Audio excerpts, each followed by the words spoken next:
નમસ્કાર, આપ જોઈ રહ્યા છો જેકેએસ ન્યૂઝ ગુજરાતી. લાઠી સંતોકબા મેડિકલ સેન્ટર લાલજી દાદાના વડલે કૃષિ મેળાનો કુલપતિ ડૉક્ટર ટીબડિયાની અધ્યક્ષતામાં પ્રારંભ થયો. લાલજી દાદાના વડલાની શીતળછાયામાં ચાલતી અનેકવિધ સેવામાં વધુ એક સેવાનો ગોવિંદભાઈ ધોળકિયાની દૂરદેશીએ પ્રારંભ થયો છે.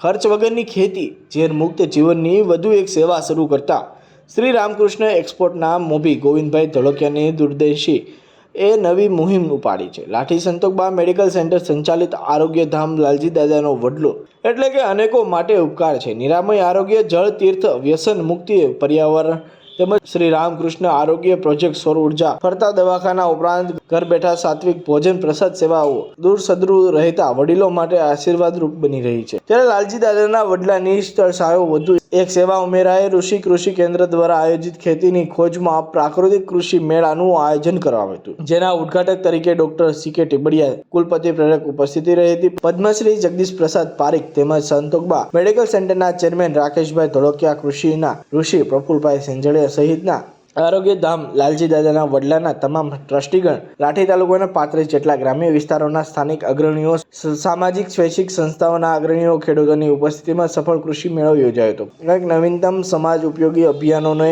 વ્યાપક બનાવવા માટે ટેવાયેલા શ્રી રામકૃષ્ણ એક્સપોર્ટના મોભી ગોવિંદભાઈ ધોળકિયા નવનિયુક્ત રાજ્યસભાના સાંસદના માર્ગદર્શન હેઠળ છે.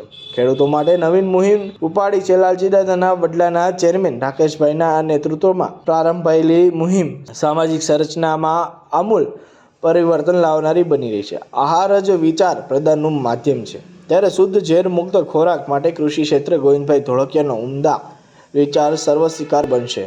આ જ કાર્યક્રમમાં ખૂબ મોટી સંખ્યામાં ખેડૂતોએ હાજરી આપી હતી. જેકેએસ ન્યૂઝ સાથે નટવરલાલ ભાટિયા, દામનગર.